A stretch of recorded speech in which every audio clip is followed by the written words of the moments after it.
Games this weekend, facing Indiana on Friday at 7 p.m. and Purdue on Sunday at 3 p.m. Sunday's game is part of the annual Pack the Mac doubleheader with the men's team. All tickets are $1 and admission is free with a ticket stub from the previous night's football game.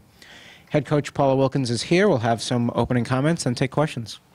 Thank you very much. I have to say that I'm very happy to get the team home.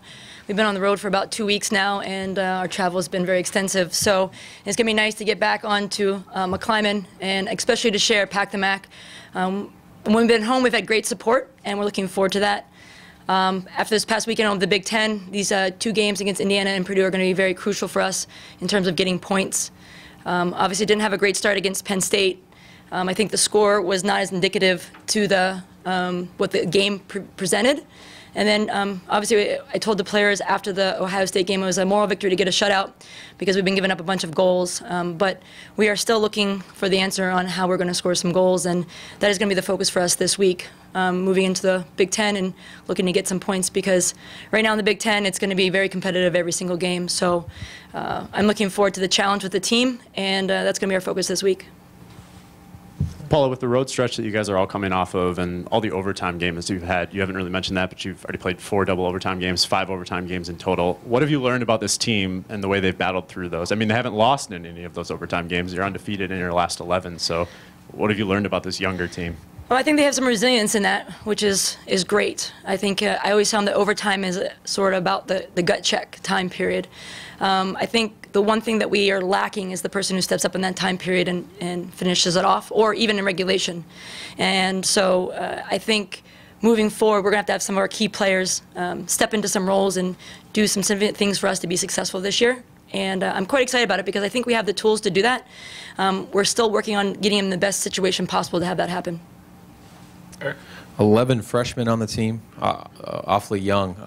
When you don't get a win for a couple of weeks, what do you do to, make sure that they keep their head up and, don't hang their head? Well, the biggest thing we've been talking about is we've talked about how we've been good in spurts in games and not consistent. And the consistency is going to be a big part. But the biggest thing, and I've said this all before, is that it's about the process. And I think sometimes when you don't get results, you start looking at the results and it starts to become negative in your head. And for us, we go back to the process. Even the simple things about even crossing and finishing that we need to do better. So we've focused them on the process and doing the little things right that we can. For example, one thing that we need to do better is in the last 2 games, I believe we had something like 23 corners, which I think might be a record for us in terms of getting corners, but we need to capitalize on those. And so going through the process and doing the things right will be important. And I believe that if you do the process right, then the results will come. So do you shuffle your line? I mean, what do you do to try to generate? I mean, you're getting shots, you're getting corners, like you said. How do you find the back of the net? What do you do?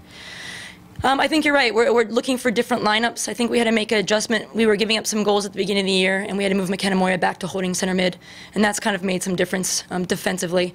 I also think that Kylie Schwartz and Brianna Stelzer have stepped up there, so we've solidified a little bit of the defensive stuff. Not so much in the Penn State game, but that was for different reasons. And I think right now is getting Victoria Pickett worked into our system. She's only been here for a couple games. I think that's going to be important. And then just talking about the focus and consistency. Some of the details have slipped a little bit. And, for me, for a team that was so successful last year with some key players coming back, it's been disappointing. So I've refocused them a little bit and kind of gone back to the details and gotten them where they need to be. But I think you're right. We've tried different combinations with different people. Some of the problems that we've had is we've lacked being able to train the group together because of some injuries. And that's actually hurt our training. But again, as a coach, I don't want to make any excuses. We have to get them in the best positions possible. So we'll keep moving them around to figure out what the best combination is going to be. One of the bright spots this year has been Rose Lavelle. I mean, where does she rank in kind of the echelon of players you've coached? You've coached a lot of great players in your time. Where does Rose rank in that regard? I mean, a lot of people consider her arguably the best player in the country. For me, she's one of the best players that I've coached, and I've coached some players who've played in the World Cup with Ali Krieger and Erin McLeod and Carmelina Moscato. And I think her skill set's completely different than theirs, and it's actually really fun to coach. We've seen her evolve a little bit, so she's been hampered with some injuries. But if you come to watch Rose play, you understand that she can take over a game. And teaching her that and making her as just consistent is an important part of it. And that kind of is the follow-up to the previous question. We've got to ask a little bit more of her when we can, and we've also got her as healthy as we possibly can, because she is one of the best center midfielders in the country, and moving forward will probably, hopefully, impact our national team at one point. Eric? You know, you've been around for a decade. You've seen a lot of teams come through here. Preseason, you probably looked at your team and you knew what you had and you knew what you didn't have in terms of strengths and weaknesses.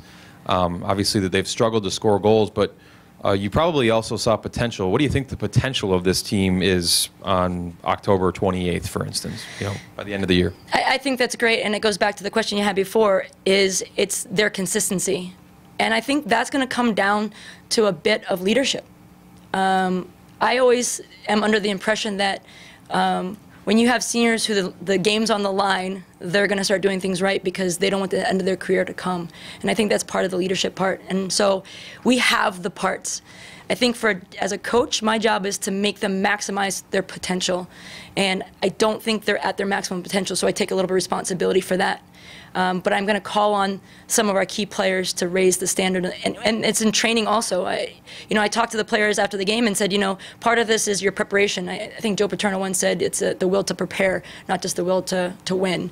And I think that's going back, and I think taking a step back and going through the process again is going to be important, because there are parts here that are absolutely special. Anything else for Paula? All right. Thanks, Paula. Thanks.